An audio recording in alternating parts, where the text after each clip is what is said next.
حضرت امام حسین یہاں سے چلتے ہیں، ابھی راستے میں ہی پہنچتے ہیں کہ یہ خبر آتی ہے کہ کوفے والوں نے بے وفائی کر دی، حضرت مسلم بن عقیل رضی اللہ تعالیٰ عنہ کو شہید کر دیا گیا، نعمان بن بشیر معزول کر دیے گئے، ابن مرجانہ ابن زیاد وہاں متعین کر دیا گیا جو سخت گیر شخص تھا، اس نے لوگوں کو ڈرایا دھمکایا اور کوفے کے لوگوں کے دل بدل گئے اور وہ بیتیں توڑنے لگے۔ وہ منظر مسجد کوفہ کا کتنا دلگداز تھا، جب امام نماز کے لیے کھڑے ہوئے تو 40,000 لوگ آپ کے پیچھے تھا، جب سلام پھیرا اور امام نے دیکھا کہ پیچھے لوگ نہیں ہیں، پھر لوگوں نے اپنے دروازے بھی بند کر لیے۔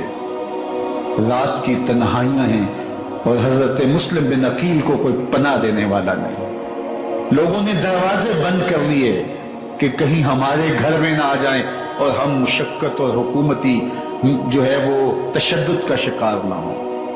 کتنا دردناک لمحہ ہے حضرت مسلم بن عقیل رضی اللہ تعالیٰ عنہ پہ، اور پھر حضرت مسلم بن عقیل بے دردی سے شہید کر دیے جاتے ہیں۔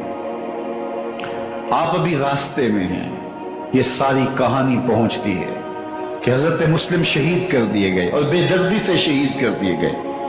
وہ جنہوں نے خط لکھے تھے کہ ہم آپ کے ساتھ ہیں اور ہم منتظر ہیں، چشم بڑا ہیں، آپ کے قدموں کی چاپ سننے کے لیے بیتاب ہیں، آج انہوں نے بیتیں توڑ دی، 40,000 کوفی منحرف ہو گئے۔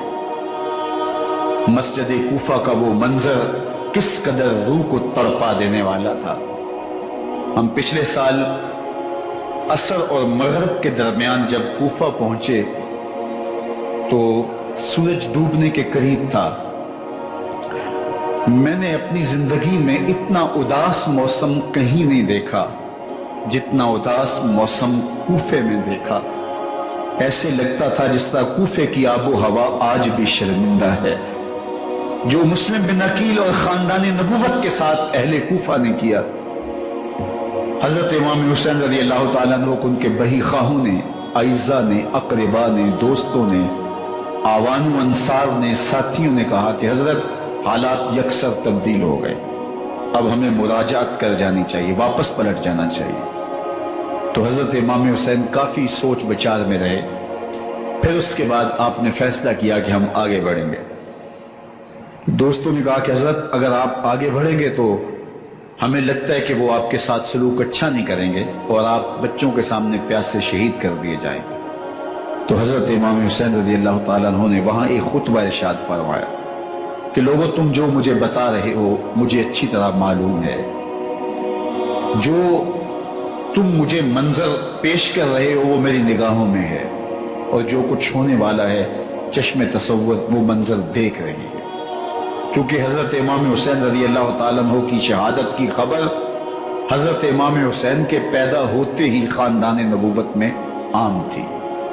حضور علیہ السلام کو یہ بات جبریل امین نے آ کے بتائی تھی جب حسین ابن علی کے ساتھ حضور محبت کا اظہار کر رہے تھے، تو یہ جبریل امین نے آ کے کہا تھا حضور آپ کا یہ بیٹا ارض طف میں شہید کر دیا جائے گا، اور کربلا کی مٹی لا کے حضور کو دی اور ام سلمہ کو حضور نے عطا کر دی۔ حضرت ام سلمہ کہتی ہیں کہ ایک دن میں سوئی تو خواب دیکھا کہ حضور کے مبارک بال بکھرے ہوئے ہیں اور سخت پریشان ہیں، تو میں نے کہا کہ حضور آپ کی یہ کیا حالت ہے؟ وَبِيَدِهِ قَارُورَةٌ، اور حضور کے ہاتھ میں ایک شیشی ہے، فِيهَا دَمٌ، جس کے اندر خون ہے۔ تو میں نے کہا حضور یہ کیا؟ فرمایا میں قتل گاہ حسین سے آ رہا ہوں اور یہ حسین ابن علی کا خون ہے۔ تو کہا 10 محرم کا دن تھا، دوپہر کا یہ منظر تھا، میں کیلولہ کر کے اٹھی، جب میں نے دیکھا تو وہ شیشی جس میں کربلا کی مٹی رکھی تھی وہ خون بن چکی تھی۔ تو یہ خبر پہلے دی گئی تھی، یہ بتا دیا گیا تھا۔ فرمایا میرے دوستو جو تم مجھے بتاتے ہو میں اس سے بے خبر نہیں ہوں، یہ سب کچھ ہونے والا ہے، لیکن اس کے باوجود میں کیوں جا رہا ہوں؟ تو آپ کا ایک تاریخ ساز جملہ ہے جو کربلا کے فلسفے کو ہمارے سامنے رکھتا ہے کہ یہ اتنا بڑا امتحان کیوں دیا۔ حضرت امام حسین رضی اللہ تعالیٰ عنہ نے فرمایا وَلَكُمْ فِيَّ أُسْوَةٌ، میں اس لیے جا رہا ہوں قیامت تک ظلم، جبر اور ناانصافی کے خلاف کھڑے ہونے والوں کے لیے کوئی نمونہ تو ہو۔ میری زندگی قیامت تک ظلم، جبر اور استحصالی نظام کے خلاف کھڑے ہونے والوں کے لیے نمونہ ہے۔ تو حضرت امام حسین رضی اللہ تعالیٰ عنہ نے حق اور باطل کے درمیان ایک سرخ لکیر کھینچ دی اپنے خون سے۔ اب حق اور باطل کا امتیاز کرنا مشکل نہیں ہے، کوئی باطل پہ اڑا رہے تو الگ بات ہے، لیکن امتیاز کرنا مشکل نہیں ہے۔ حدود بالکل واضح کر دی۔ اقبال نے یہاں کتنی خوبصورتی کے ساتھ اس مضمون کو نبھایا۔ سرخ رو عشق غیور از خون او، شوخی ای مصرع از مضمون او، تا قیامت قطع استبداد کر، موج خون او چمن ایجاد کر۔ ایک جہاں آباد کر دیا، حق اور باطل کی راہیں اجال دی۔ اب لوگوں کو یزید کا چہرہ پہچاننے میں دیر نہیں لگتی۔ وقت کے ہر یزید کا چہرہ آسانی سے پہچانا جا سکتا ہے۔ یہ معرفت زمانے کو کروائی کس نے؟ حسین ابن علی نے کروائی رضی اللہ تعالی عنہ۔ تو حضرت امام حسین نے فرمایا کہ جو میرے ساتھ ہونے والا ہے میں اچھی طرح جانتا ہوں، لیکن میں اس کے باوجود آگے بڑھوں گا۔ پھر بڑھے اور کربلا میں جا کے خیمہ زن ہو گئے۔ 7 محرم کو پانی بند کر دیا گیا۔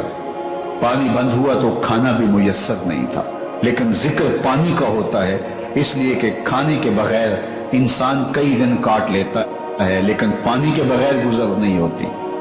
تو فرات کی نہر سامنے اپنی موجوں کے ساتھ چمک رہی ہے، لیکن ایک قطرہ آب بھی آل رسول کو نہیں دیا جا رہا۔ کائنات کے اندر ایسے انوکھے امتحان بھی ہوتے ہیں۔ وارثوں ساقی کوثر کے، مالک ہوں حوض کوثر کے، اور بیٹے ہوں ساقی کوثر کے، اور آج ایک بوند پانی کی بھی میسر نہ ہو۔ صبر کا امتحان ہے، عزیمت کا امتحان ہے۔ حضرت امام حسین رضی اللہ تعالیٰ عنہ خیمہ زن ہو گئے۔ 3 دن تک پانی بند رہتا ہے۔ 9 محرم کو رات کی تنہائی میں حملہ آور ہونا چاہتے ہیں، لیکن آپ نے کہا کہ ہمیں اللہ کے حضور عبادت اور ذکر کے لیے وقت دیا جائے۔ ساری رات ذکر میں گزرتی ہے، عبادات میں گزرتی ہیں۔ رات کے اندھیرے میں آپ چراغ بجھا دیتے ہیں۔ آیان و انصار کو کہتے ہیں، آوان و انصار کو کہتے ہیں کہ ان کی دشمنی میرے ساتھ ہے، انہیں میرا خون چاہیے۔ اگر تم رات کی تاریکی میں نکل جاؤ تو میں تم سے کوئی مواخذہ نہیں کروں گا، اور یہ بھی تمہارا پیچھا نہیں کریں گے، اس لیے کہ ان کا مطلوب تم نہیں ہو، ان کا مطلوب میں ہوں۔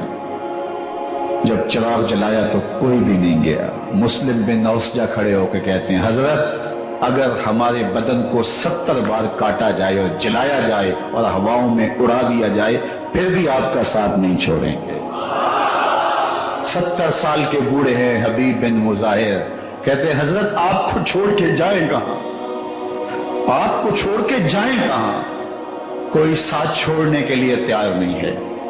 پیاس ہے، سخت گرمی ہے، کربلا کا ماحول ہے، 72 افراد اور خاندان کی خواتین میدان کربلا میں خیمہ زن ہیں۔ دوسری طرف لشکر اعداء اشقیا 22,000 کی تعداد میں مقابلے میں، ایک روایت 30,000 کی ہے۔ ان صرف 72 پیاسے لوگوں کے لیے اتنے لوگوں کو جمع کرنے کا مقصد خوف زدہ کرنا تھا کہ یہ یزید کی بیعت کر لیں، شرط ہے کہ یہ یزید کی بیعت کر لیں، محاصرے توڑ دیں گے، پانی دستیاب ہوگا، اعزاز و اکرام سے نوازا جائے گا، خزانوں کے منہ کھول دیے جائیں گے۔ لیکن حسین ابن علی کہتے تھے سب کچھ لٹ جائے گا، باطل کے ہاتھ پہ ہاتھ نہیں رکھنا۔ اللہ اکبر۔ اب صبح طلوع ہوتی ہے، عاشور کا دن چڑھتا ہے، سورج اپنی پوری تمازت کے ساتھ گرمی برسا رہا ہے۔ آج خاندان نبوت کا امتحان زمانے نے دیکھنا ہے۔ رسول اللہ کا لعاب چوسنے والا اس کے صبر کا آج امتحان ہے۔ حضور کے کندھوں پہ کھیلنے والے حسین کا آج امتحان ہے۔ اللہ اکبر۔ تیر چلتا ہے، حسین ابن علی تمام حجت کرتے ہیں، میں نے تمہارا کچھ نہیں بگاڑا، میں نے کسی کا خون نہیں کیا، میں نے کوئی زیادتی نہیں کی، میں تمہارے نبی کا نواسا ہوں، رسول اللہ صلی اللہ علیہ وسلم کے کندھوں پہ کھیلتا رہا ہوں۔ حضور کا